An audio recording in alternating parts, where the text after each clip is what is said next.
in this video. This is an emergency video as right now Bitcoin has flashed the end of the bear market. Well, stay tuned to know more.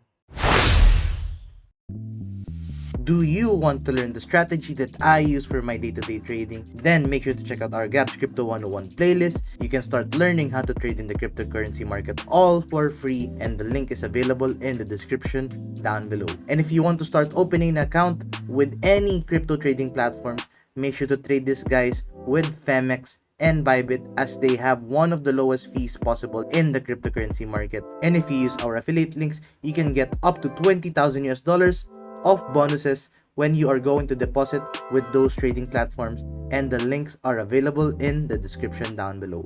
So now let's dive into this video.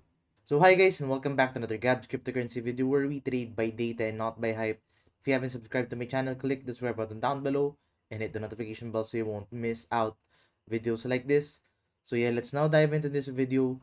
And this is an emergency video because right now we don't expect this to happen. And in fact I've been bearish nga 'di ba kay Bitcoin for the past time na nga, and I'm expecting Bitcoin at somewhat to go to 58,000, but however, as you know guys, times can definitely change, and of course you have to watch out the indicators kasi if magkaroon ng bullish indicators bigla, then of course mag-adjust tayo based sa indicators.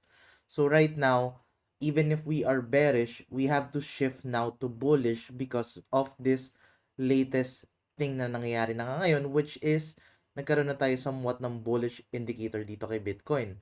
But does that mean na immediately tayo aakyat? Well, this is how we are going to look at the historical Bitcoin data. So, if you are going to look back in time in the historical Bitcoin data, the MACD has been a very good indicator in determining the bull market. So, if you're going to look back in time, back in 2022, the last time na we saw a bullish cross sa MACD, that has led to a one last dump. Take note guys, one last dump, and then saka siya umakyat to its bull market. Now, if you're going to look at the latest Bitcoin price action, we actually have formed a bullish cross na nga dito kay MACD, and kay MACD, as you can see, it's starting the pump pa lang. And that's also the similar thing which we saw dito sa previous movement. We saw a similar pump, but after that pump, magkakaroon muna tayo ng one last dump as what is the historical Bitcoin data is telling us. So, if this is true, then it could be telling us na meron tayong one last opportunity to buy Bitcoin after its recent pump. Magkakaroon siya ng one last dump. Ayun, one last dump dito. Maybe around the $60,000 range or maybe around that area.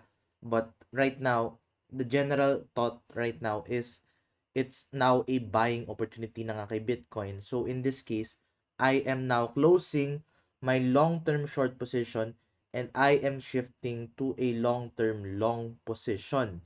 Now, with regards to my long-term long position, nag-partial entry na nga ako ngayon ng long position kay Bitcoin.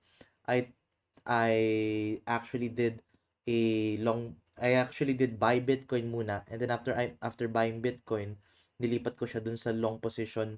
Nilipat ko yung basically tine-trade ko ngayon is yung Bitcoin ko. So right now, I have opened a long position on my Bitcoin para if ever na umaakyat, yung return ko dito is in Bitcoin and is not in US dollars. And why is that?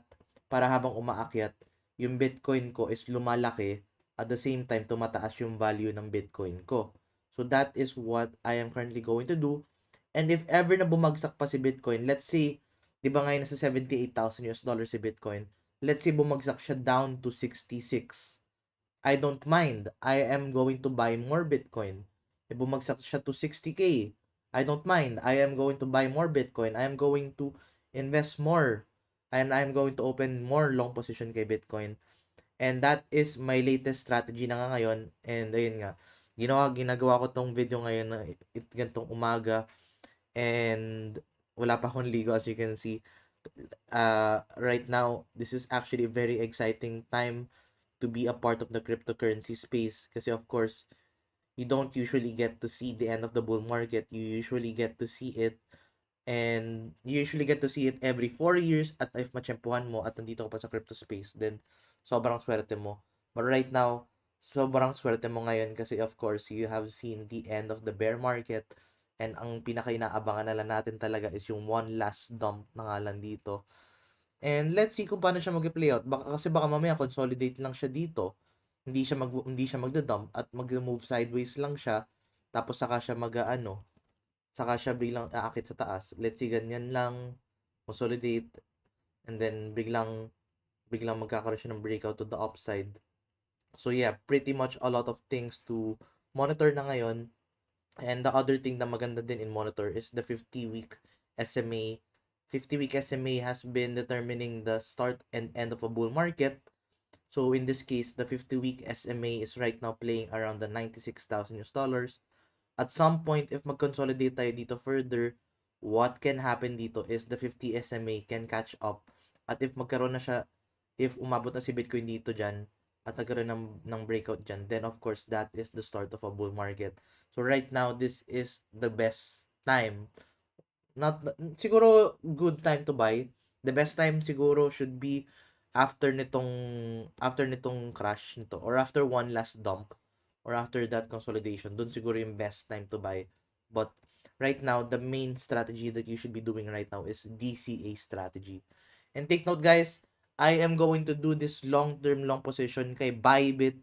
And if you don't have an account kay Bybit, if you are not in the Philippines, you can actually still download Bybit. But if you are an existing user kay Bybit, yes, make sure to trade this guys kay Bybit kasi of course kay Bybit pwede mong i-average yung long position mo. So that is what I like about Bybit.